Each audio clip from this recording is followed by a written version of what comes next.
Hello everyone, welcome back to my YouTube channel. Welcome to Keerthan blogs in Kannada. ವಿಡಿಯೋದಲ್ಲೇ ನಾನು ನಿಮ್ಗೆ ಹೇಳಿರತ್ತಲ್ಲ, washing ಮಿಷಿನ ನೋಡ್ಕೊಂಡು ಬಂದಿದ್ವಿ ಅಂತ ಹೇಳಿದ್ವಿ. ಇವಾಗ ಮನೆಗೆ ಡೆಲಿವರಿ ಮಾಡ್ತಾಯಿದ್ದಾರೆ ವಾಷಿಂಗ್ ಮಿಷಿನ್ನ. ಆದರೂ ಬ್ಲಾಗ್ ಇದಾಗಿರುತ್ತೆ. ಐ ಹೋಪ್ ನಿಮಗೆ ವಿಡಿಯೋ ಇಷ್ಟ ಆಗಿದೆ ಅಂತ. ಇನ್ನು ಸ್ಟಾರ್ಟಿಂಗು ವಾಷಿಂಗ್ ಮಿಷಿನ್ ತಂದು ಮನೇಲಿ ಇಳಿಸೋದ್ರಿಂದ ಹಿಡಿದು ಯಾವ ರೀತಿ ಬಟ್ಟೆ ವಾಶ್ ಆಗಿದೆ ಅನ್ನೋದಕ್ಕೂ ಎಷ್ಟು ಮಟ್ಟಿಗೆ ಡ್ರೈ ಆಗಿದೆ ಅನ್ನೋದು ಕೂಡ ನಾನು ನಿಮ್ಮ ಜೊತೆ ಶೇರ್ ಮಾಡ್ಕೊತಾ ಇದ್ದೀನಿ. ಬನ್ನಿ, ಆಗಿದ್ದರೆ ವಿಡಿಯೋ ಸ್ವಲ್ಪನಾದರೂ ಇಷ್ಟ ಆಗಿದೆ ಲೈಕ್ ಮಾಡಿ, ಕಮೆಂಟ್ ಮಾಡಿ, ಶೇರ್ ಮಾಡಿ, ಸಬ್ಸ್ಕ್ರೈಬ್ ಮಾಡ್ಕೊಂಡು ಸಪೋರ್ಟ್ ಮಾಡಿ. ಬನ್ನಿ, ಯಾವ ರೀತಿ ಇರುತ್ತೆ ಅಂತ ಕೂಡ ನಾನು ನಿಮ್ಮ ಜೊತೆ ಶೇರ್ ಮಾಡ್ಕೋತೀನಿ.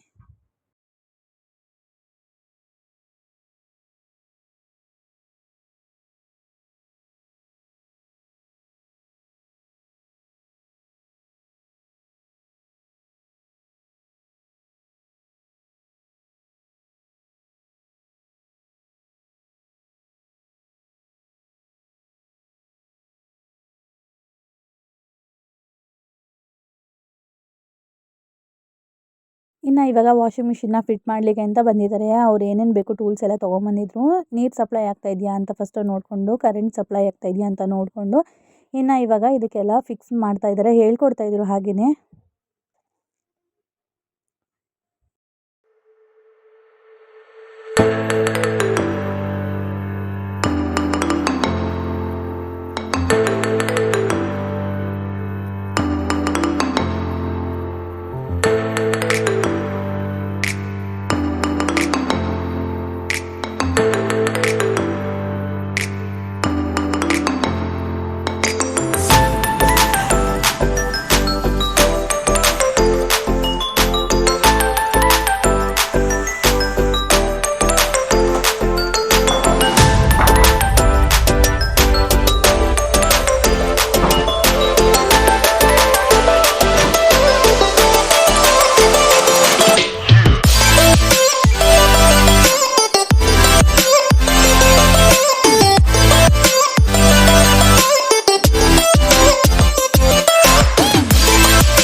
ಅದೇ ಸ್ವಿಚ್ ಆನ್ ಆಗುತ್ತೆ.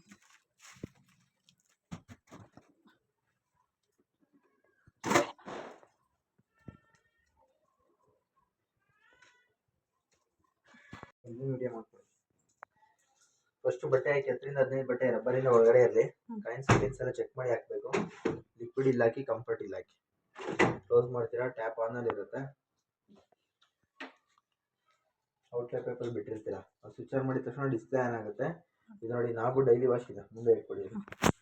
ಈ ನಾಬು ಲೈನ್ಸ್ ಬಂದ್ಬಿಟ್ಟು ಡೈಲಿ ವಾಶ್ಗಿದೆ, ಓಕೆನಾ. ಇಲ್ಲಿ ಡೈಲಿ ವಾಶ್ಗೆ 1 hour 30 minutes ತೊಗೊಳುತ್ತೆ. ಡೈರೆಕ್ಟು ಸ್ಟಾರ್ಟ್ ಮಾಡಿ, ಎಲ್ಲ ಬಟ್ಟೆ ಮಿಕ್ಸ್ ಇದ್ರೆ ಎಲ್ಲ ಅದು ಆಟೋಮೆಟಿಕ್ ಮಾಡ್ಕೊಳುತ್ತೆ. 1 hour 30 minutesಲ್ಲಿ ವೆಯ್ಟ್ ಸೆನ್ಸ್ ಮಾಡಿ ಬಟ್ಟೆ ಕಡಿಮೆ ಇರ್ತಾನೆ, ಟೈಮಿಂಗ್ಸ್ ಅದೇ ಕಡಿಮೆ ಆಗುತ್ತೆ, ಇಲ್ಲ ಇದೇ ಟೈಮಲ್ಲಿ ವರ್ಕ್ ಆಗುತ್ತೆ ನಿಮಗೆ. Soak wash rinse dry full complete ಆಗಿ ಲಾಸ್ಟಲ್ಲಿ ಮ್ಯೂಸಿಕ್ ಬಂದು ಎಂಡ್ ಸೈಕಲ್ ಅಂತ ಬರುತ್ತೆ, ಸ್ವಿಚ್ ಆಫ್ ಮಾಡಿ ಬಟ್ಟೆ ತೊಗೊಳ್ಳಿದು ಡೈಲಿ ಯೂಸ್ಗೆ, ಓಕೆನಾ. ಇದು ನಾವು ಟರ್ನ್ ಮಾಡ್ತಾ ಚೇಂಜ್ ಆಗೋದಕ್ಕೆ ಪ್ರೋಗ್ರಾಮ್ಸು. ಉಲ್ಲನ್ ಬಟ್ಟೆ ಹಾಕಿರೋ ಉಲ್ಲನ್ ಸೆಲೆಕ್ಟ್ ಮಾಡಿ ಸಪ್ರೇಟಾಗಿ. ಆ್ಯಕ್ಟಿವ್ ವೇರ್ ಅಂದರೆ ಜೀನ್ಸು ಕರ್ಟನ್ಸು. ಇದು ಡ್ರಮ್ ಕ್ಲೀನು, 30 ಸರಿ ಬಟ್ಟೆ ವಾಶ್ ಮಾಡೋರು 1 ಸರಿ ಡ್ರಮ್ ಕ್ಲೀನ್ ಮಾಡ್ಕೋಬೇಕು ರೆಗ್ಯುಲರು. ಇದು ಬರೀ ಸ್ಪಿನ್ ಆ್ಯಂಡ್ ಡ್ರೈನು, ಬರೀ ಡ್ರೈ ಮಾಡೋದಕ್ಕೆ. ಇದು ರಿನ್ಸ್ ಆ್ಯಂಡ್ ಸ್ಪಿನ್, ಜಾಸ್ತಿ ಡ್ರೈ ಮಾಡೋದಕ್ಕೆ. ಬೆಡ್ಡಿಂಗು ಬೆಡ್ಶೀಟ್ಸಿಗೆ, ಬೇಬಿ ಕೇರ್ ಮಕ್ಕಳು ಬಟ್ಟೆಗಳು, ಸ್ಯಾನಿಟೈಜು ಪೇಷಂಟ್ಸ್ ಬಟ್ಟೆಗಳು, ರ್ಯಾಪಿಡ್ 30 ಬಟ್ಟೆಲಿ ಕೊಳೆ ಕಡಿಮೆ ಇದ್ದರೆ ಬೇಗ ಆಗೋದಕ್ಕೆ. ಇದು ಸ್ಟೈನ್ ವಾಶು, ಬಟ್ಟೆಲಿ ಕೊಳೆ ಜಾಸ್ತಿ ಇದ್ದರೆ. ಇದು ಓಝೋನ್ ರೀಫ್ರೆಶು, ಡ್ರೈ ಕ್ಲೀನ್ ಕೊಡ್ತಿರಲ್ಲ ನೀವು ರೇಷ್ಮೆ ಸೀರೆಗಳು, ಅದಕ್ಕೆ ಯೂಸ್ ಮಾಡೋದಕ್ಕೆ. ಡೆಲಿಕೇಟ್ ಎಂಬ್ರಾಯ್ಡ್ರಿ ಬಟ್ಟೆಗಳು, ಕಾಟನ್ನು, ಬರೀ ಸಪ್ರೇಟ್ ಕಾಟನ್ ಹಾಕ್ತೀರಂದರೆ ಕಾಟನಲ್ಲಿ ಕೊಳೆ ಜಾಸ್ತಿ, ರಿಕೋ ಕಾಟನ್ನು. ರೆಗ್ಯುಲರ್ಗೆ ಡೈಲಿ ವಾಶ್ ಯೂಸ್ ಮಾಡಿ, ಡ್ರಮ್ ಕ್ಲೀನ್ ಮಾಡೋಕೆ ಡ್ರಮ್ ಕ್ಲೀನ್ ಯೂಸ್ ಮಾಡಿ, ಬಟ್ಟೆಲಿ ಕೊಳೆ ಕಡಿಮೆ ಇದ್ದರೆ ರ್ಯಾಪಿಡ್ 30 ಯೂಸ್ ಮಾಡಿ, ಬೆಡ್ಶೀಟ್ಸ್ ಹಾಕಿ ಬೆಡ್ಡಿಂಗ್ ಯೂಸ್ ಮಾಡಿ. ಏನಾದರೂ ಟರ್ನ್ ಮಾಡಿ ಇಲ್ಲಿ ಸ್ಟಾರ್ಟ್ ಕೊಡಿ, ಅವಾಗ ಸ್ಟಾರ್ಟ್ ಆಗೋದು. ಅದೇ ಆಫ್ ಆಗಿ ಸ್ವಲ್ಪ ಹೊತ್ತಾದ್ಮೇಲೆ ಅಂತ ಬರುತ್ತೆ, ಆಮೇಲೆ ಸ್ವಿಚ್ ಆಫ್ ಮಾಡಿ ಬಟ್ಟೆ ತಗೊಳ್ಳಿ, ಓಕೆನಾ. ಗೊತ್ತಾಗಿದೆಯಾ? ಅಲ್ಲಿ ತನಕ ಅದು ಆನಲ್ಲೇ ಇರಬೇಕಾ ನೀರಿನ ಟ್ಯಾಪ್? ನೀರು ಯಾವಾಗಲೂ ಆನಲ್ಲೇ ಬಿಟ್ಬಿಡಿ, ತೊಂದರೆ ಇಲ್ಲ. ಅದೇ ಎಷ್ಟು ಬೇಕೋ ಅಷ್ಟು ತೊಗೊಳಕ್ಕೆ. ಎಷ್ಟು ಬೇಕಾಷ್ಟು ನೋಡಿ, ಯಾನಿದ್ರು ತೊಗೊಳ್ತಾ ಇಲ್ಲ ಹಂಗೆ, ಅದು ಯಾವಾಗ ಬೇಕಾದ್ರೂ ತೊಗೊಳುತ್ತೆ. ಹಾಂ, ಬೇರೆ ಏನಾದರೂ ಡೌಟ್ ಇದೆಯಾ? ಇಲ್ಲ ಬೇರೆ ಏನಿಲ್ಲ, ಅದೇ ಇತ್ತು. ಇದಕ್ಕೆ ನೋಡಿ ಮಿಷಿನ್ ಮೇಂಟೆನೆನ್ಸ್ ಬರುತ್ತೆ, ಇಂಪಾರ್ಟೆಂಟ್ ಅಂತ. Last number. ಇನ್ನು ವಾಷಿಂಗ್ ಮಿಷಿನ್ ಎಲ್ಲ ಮನೆಗೆ ಬಂದಮೇಲೆ ಮನೇಲೆಲ್ಲ ಪೂಜೆ ಮಾಡಿ ಈ ರೀತಿಯಾಗಿ ವಾಷಿಂಗ್ ಮಿಷಿನ್ಗೂ ಸಹ ಪೂಜೆ ಮಾಡಿ ಈ ರೀತಿಯಾಗಿ ಮುಗಿಸಿದ್ದಾಯಿತು. ವಾಷಿಂಗ್ ಮಿಷಿನ್ ತಂದಮೇಲೆ ಪೂಜೆನೇ ಮಾಡಿರಲಿಲ್ಲ, ಸರಿ ಪೂಜೆ ಮಾಡಿಬಿಡೋಣ ಅಂತ ಇವತ್ತು ಪೂಜೆ ಮಾಡ್ತಾಯಿದ್ದೀನಿ.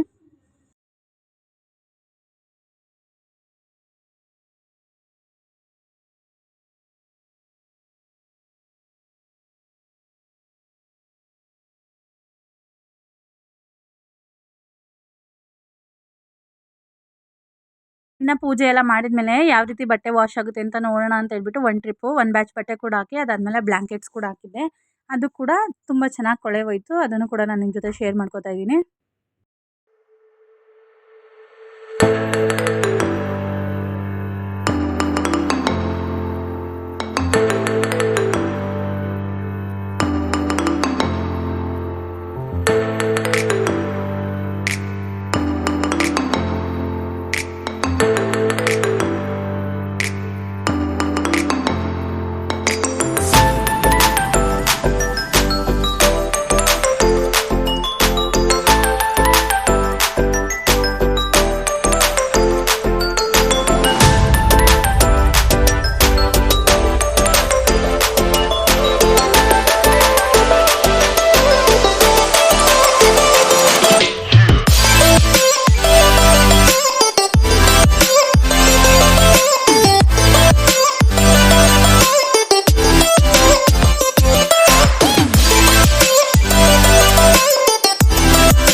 ಬೆಡ್ಶೀಟ್ ಎಲ್ಲ ಸಹ ವಾಷಿಂಗ್ ಹಾಕಿದ್ದೆ, ಬೆಡ್ಡಿಂಗಲ್ಲಿ ಇಟ್ಟಿದ್ದೆ, ತುಂಬ ಚೆನ್ನಾಗಿ ಕೊಳೆ ಕೂಡ ಹೋಗಿತ್ತು. ನಾವಂತೂ ಕೈಯಲ್ಲಿ ಹೋಗಲಿಕ್ಕೆ ಸ್ವಲ್ಪ ಕಷ್ಟ ಆಗ್ತಾಯಿತ್ತು, ತುಂಬ ವೆಯ್ಟ್ ಆಗೋದು, ನೆನೆಸಿ ಒಗಿಲಿಕ್ಕೆ ತುಂಬಾ ಕಷ್ಟ ಆಗೋದು ಅಂತ ಹೇಳ್ಬಿಟ್ಟು ಇವಾಗ ಬೆಡ್ಡಿಂಗ್ ಆಪ್ಷನ್ ಇಟ್ಬಿಟ್ಟು ವಾಷಿಂಗ್ ಮಿಷಿನು ಸಹ ಹಾಕಿದ್ದೀನಿ.